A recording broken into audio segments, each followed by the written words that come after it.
Thank you so much. So Sampath Nandi garu, actors కి పెద్దవాళ్ళందరికీ good afternoon.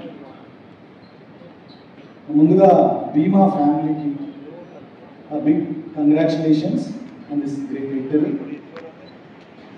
Firstly Gopichand గారికి థ్యాంక్స్ చెప్పాలి ఇలాంటి సినిమాని ఇచ్చినందుకు. ఎందుకంటే ఎంత పెద్ద కమర్షియల్ హీరో అయినా ఎప్పుడు కొత్త రకమైన సబ్జెక్ట్ చేయాలంటే చాలా కష్టం. అలాంటిది ఒక మైథాలజీని ఫ్యాంటసీని ప్రాపర్గా బ్లెండ్ చేసి ఒక కమర్షియల్ సినిమాని, ఇంత మంచి కమర్షియల్ సినిమాని మనకు అందించినందుకు ఆయనకు థ్యాంక్స్ చెప్పాలి.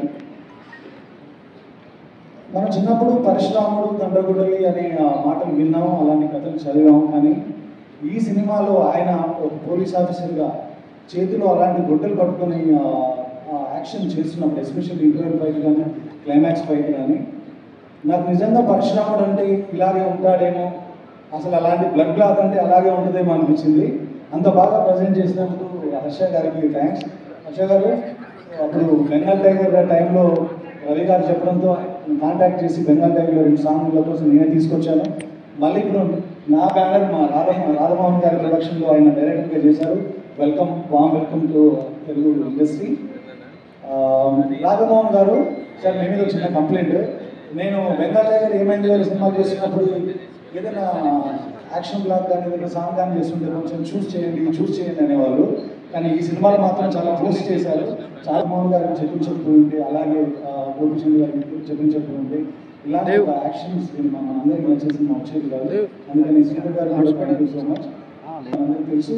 సో చూడని వాళ్ళు ఎవరైనా ఉంటే తప్పకుండా గోపి గారి దగ్గర నుంచి ఎలాంటి ఎలిమెంట్స్ అయితే మనం కోరుకుంటాం అలాంటివన్నీ ఈ అవకాశం ఇచ్చినందుకు రాధమోహన్ గారికి, భీమా ఫ్యామిలీకి మరొకసారి thanks. Thank you. Good evening అండి.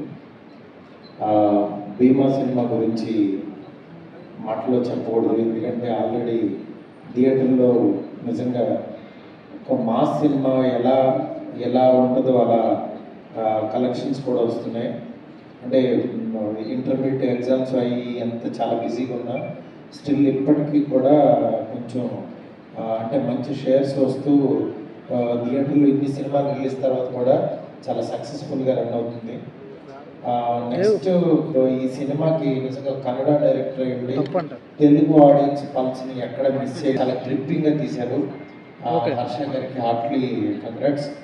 అట్లాగే గోపిచంద్ అన్న గురించి చెప్పక్కర్లేదు, ఎందుకంటే మాస్ ఆడియన్స్ పల్స్ తెలిసిన ఆయన.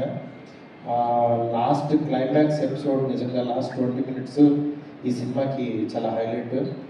అట్లాగే ప్రతి ఒక్కళ్ళు కూడా సినిమా చూడొచ్చు ఫ్యామిలీస్తో వెళ్ళి, ఎందుకంటే ఎంటర్టైన్మెంట్ ఉంది, అలాగే యాక్షన్ ఉంది.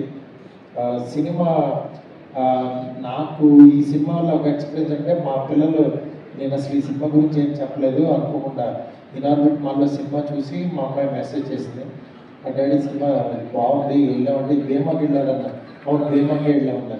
నేను అనుకున్నాను మాస్ ఇళ్ళే చూస్తారేమో, ఇక్కడ చూడరేమో అనుకున్నాను. కానీ ఇంటర్మీడియట్ పిల్లలు వాళ్ళు వెళ్ళి సినిమా బాగుందని చెప్పారు. అప్పుడు అనిపించింది ఎప్పుడు నవ్వుతూ ఉంటారైనా సినిమా ప్యాషన్ వ్యక్తి. ఇవాళ ఈ సినిమా ఇంత బాగా ప్రొడక్షన్ వాల్యూస్తో వచ్చిందంటే నిజంగా ఆయన ప్యాషన్. ఇప్పుడున్న టీం అందరికీ కూడా కంగ్రాట్స్, అలాగే గోపిచందన్ కూడా కంగ్రాట్స్ అన్న. Thank you so much. అందరికీ నమస్కారం. First of all thanks to the media. ఈ సినిమాకి ఫస్ట్ నుంచి బాగా సపోర్ట్ చేసి రిలీజ్ దాకా audience to watch the movie.